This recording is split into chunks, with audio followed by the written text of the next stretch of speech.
विद्यार्थी मित्र हो, साहित्य मंथन भाग 1 हे मराठी पाठ्यपुस्तक आपल्याला यावर्षी अभ्यासायचं आहे. या साहित्य मंथन पाठ्यपुस्तकामध्ये एकूण 4 विभाग आहेत. पहिला गद्य, दुसरा पद्य, तिसरा व्याकरण आणि स्थूल वाचन.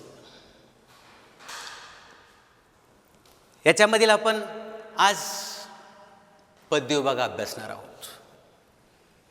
पद्य विभागातील संतवाणी हा विभाग अभ्यासणार आहोत. संतवाणीमध्ये एकूण 4 अभंग आहेत. पहिला अभंग मनुष्य करीशी संत नामदेवांचा. दुसरा अभंग विठू माझा लेकुरवाळा संत जनाबाईचा. तिसरा अभंग हीन याती माझी देवा संत चोखामेळाचा. आणि चौथा चंदनाचे हात पायही चंदन. या संतवाणीमधील पहिले 2 अभंग आज आपण अभ्यासणार आहोत. अ मनुष्य करीशी संत नामदेव आणि ब विठू माझा लेकुरवाळा संत जनाबाई. पहिला अभंग अभ्यासूया.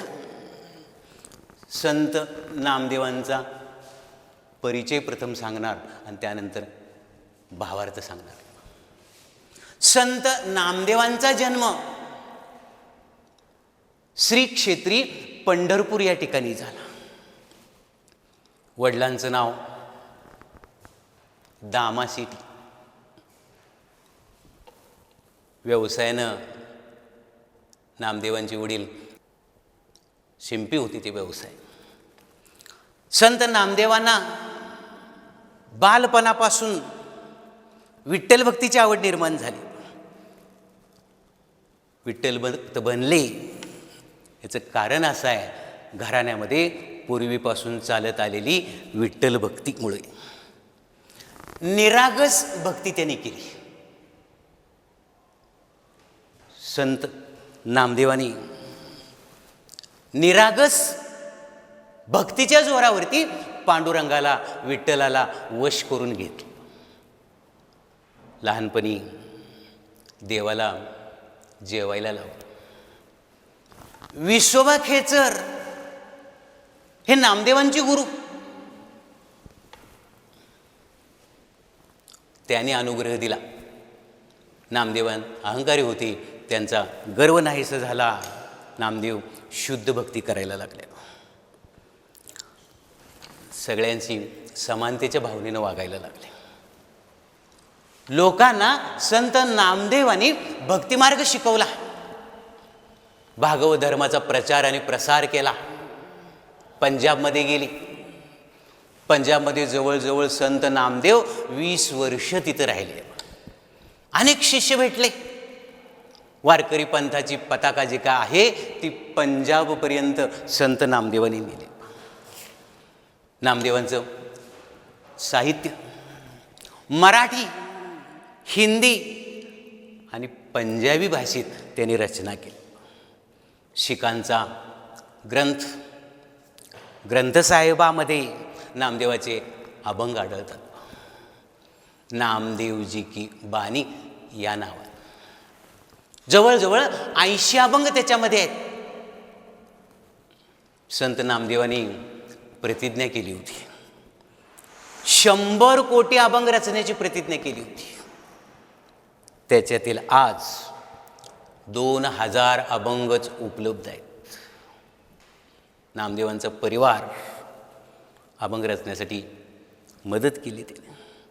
संत ज्ञानेश्वरांच्या समकालीन कवी, समकालीन संत निवृत्तीनाथ आणि संत ज्ञानेश्वरांचं चरित्र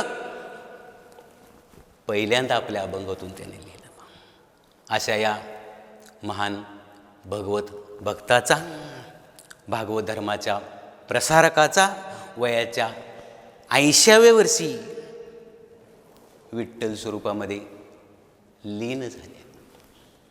त्यांची इच्छा होती की आपल्या अस्थी जे काय आहेत त्या अस्थी पंढरपुरातील विठ्ठल मंदिराच्या महाद्वारामध्ये पुरण्यात या. नामदेवाच्या इच्छेप्रमाणे त्यांच्या अस्थी महाद्वारी पुरण्यात आल्या. त्याच्यावरती पायरी बांधण्यात आली. ती नामदेवाची पायरी पंढरपुरातील प्रसिद्ध आहे. तो मनुष्यकर्षी या अभंगाचा भावार्थ अभ्यासायचा आहे. निवडक अभंग संत नामदेवांच्या निवडक अभंगातून हा अभंग घेतलेला आहे. निवडक अभंग या अभंग संग्रहातून घेतलेला आहे. मनुष्यकर्षी हा अभंग जो काय आहे तो विठ्ठल भक्तीपर आहे. या अभंगातून नामदेवांना विठ्ठलाची ओढ लागलेली आहे. विठ्ठलाची आसक्ती लागलेली आहे. खरोखरच हा अभंग अतिशय सुंदर झालेला आहे. याचं कारण असं आहे याच्यामध्ये तुम्हाला संत नामदेवाची उत्कट भक्ती आणि त्यांनी योग्य प्रतिमांची निवड केलेली आहे. संत नामदेव या अभंगामध्ये म्हणतायत की मला कोणत्याही रूपात जरी जन्म मिळाला तर मी विठ्ठलाच्या जवळच राहीन.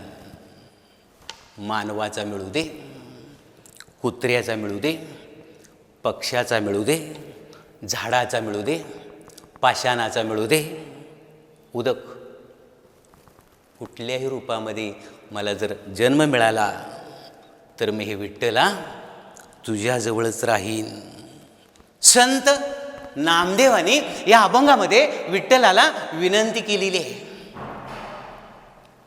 कोणत्याही रूपात जरी जन्म मिळाला तर हे विठ्ठला मी तुझ्याजवळच राहीन अशी विनंती केलेली आहे. तेव्हा अभंगाचा भावार्थ पाहूया. मनुष्य करीशी तरी भक्तीचे निमिषे. मिशेचा अर्थ निमित्ताने. हे विठ्ठला मला मानवाचा जन्म मिळाला तरी भक्ती करण्याच्या निमित्तानं तुझ्याद्वारे राहीन, तुझ्या जवळ राहीन. मनुष्य करशी तरी भक्तीचे निमिषे तुझे द्वारी वसे ऐसे करी म्हणते. द्वारी याचा अर्थ दारात. हे विठ्ठला मनुष्याचा जन्म मला मिळाला तर तुझ्या दारात राहीन असं कर. पुढं काय म्हणतात बघा. श्वान करसी तरी. श्वान याचा अर्थ कुत्रा. श्वान करसी तरी उच्चिष्टेची निमिषे तुझे द्वारी वसे ऐसे करी. हे विठ्ठला मला कुत्र्याचा जन्म जरी मिळाला तर तुझ्या दारात राहीन असं कर. पुढं काय म्हणतात बघा. पुढचा जन्म पक्षी करशी तरी चार्याचे निमिषे. पक्षाचा जन्म जरी मिळाला तर चरण्याच्या निमित्तानं तुझ्याजवळ राहीन, तुझे द्वारी वसे ऐसे करी. पुढं काय म्हणतात बघा. झाड करसी तरी तुळशीचे निमिषे तुझे द्वारी वसे ऐसे करी. झाडाचा जरी जन्म मिळाला तर तुळशीचा झाडाचा जन्म जरी मला मिळाला तुळशीच्या निमित्तानं तुझ्या दारी राहीन असं कर. पुढे ते काय म्हणतात पा. झाड करशी तरी मंडप मखाचे निमिषे तुझे द्वारी वसे ऐसे करी. झाडाचा जन्म जर मिळाला तर नामदेव म्हणतात तुझ्या दारात राहीन असं कर.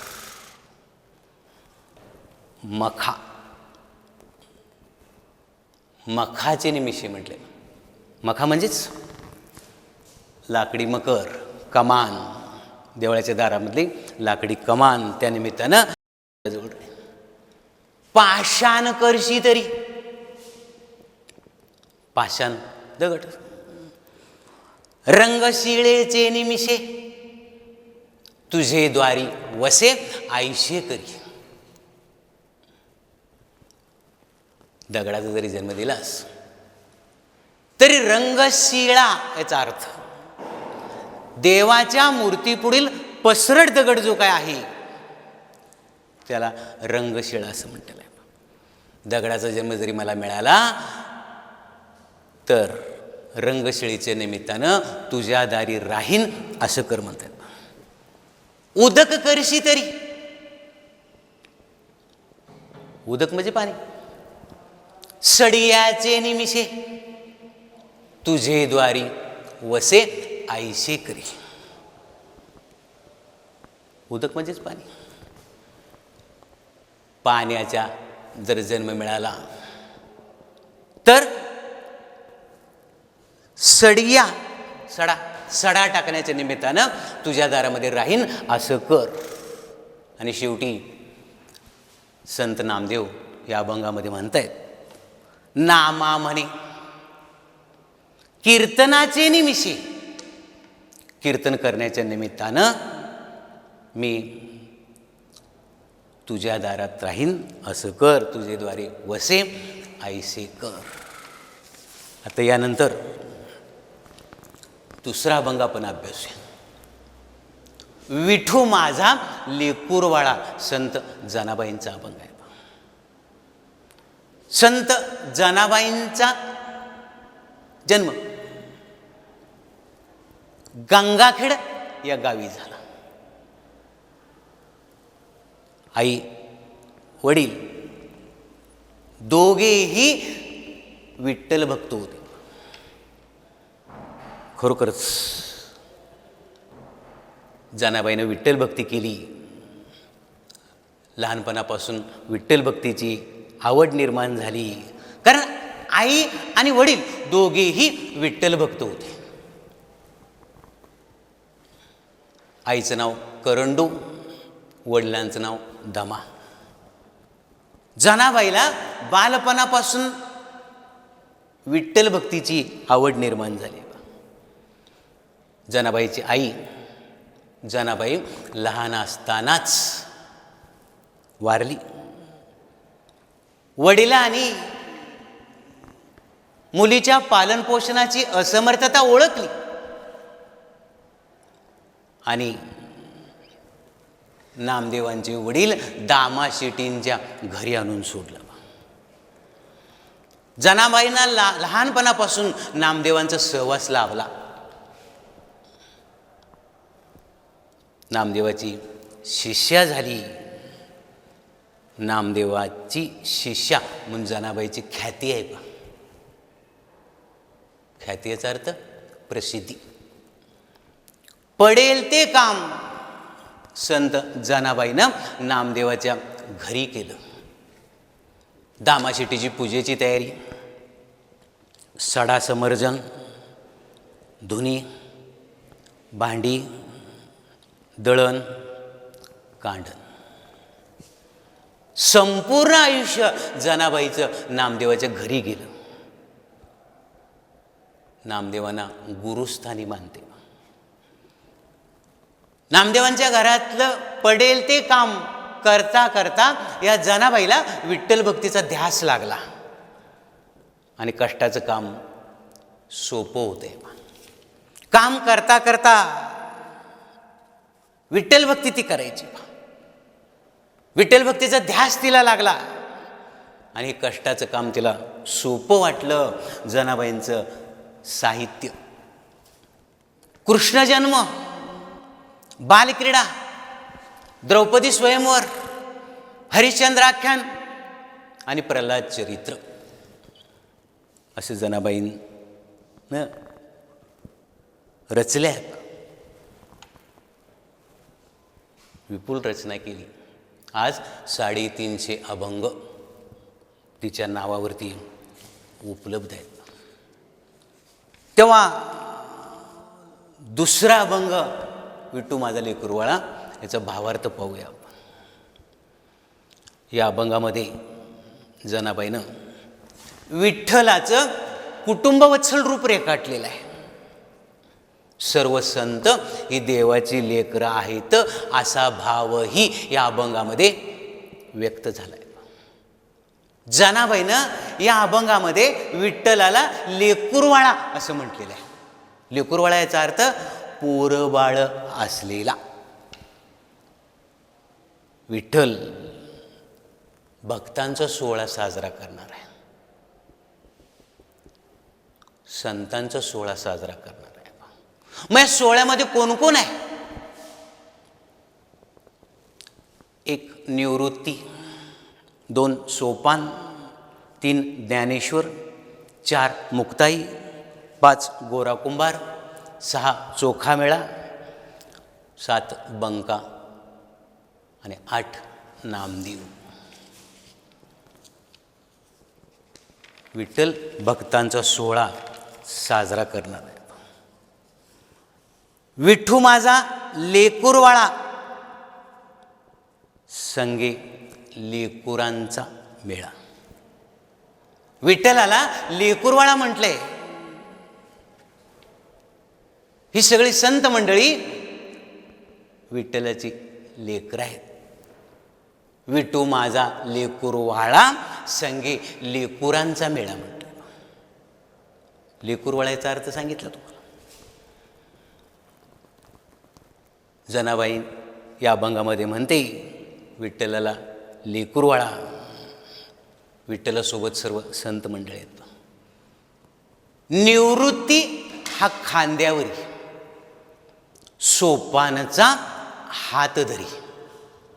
विठ्ठलानं निवृत्तीनाथांना आपल्या खांद्यावरती घेतलेलं आहे. निवृत्तीनाथ ज्ञानेश्वरांचे वडील बंधू गुरु. सोपानचा हात धरलाय. निवृत्ती, ज्ञानदेव, सोपान, मुक्ताबाई ही भावंड. याच्यातलं सोपान, या सोपानचा हात विठ्ठलाने धरलेला आहे.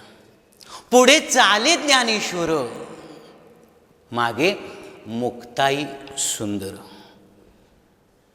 ज्ञानियाचा राजा ज्ञानेश्वर पुढे चालत आहेत, वाट दाखवत आहेत. मुक्ताई पाठीमागून येत आहे.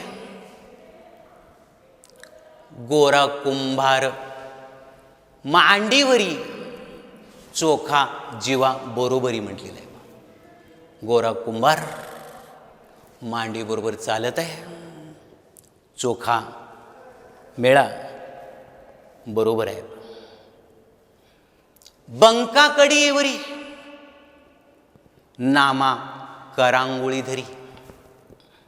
बंका संत बंकानं कडेवरती घेतलेला आहे आणि नामदेवानी करंगळी धरलेली आहे.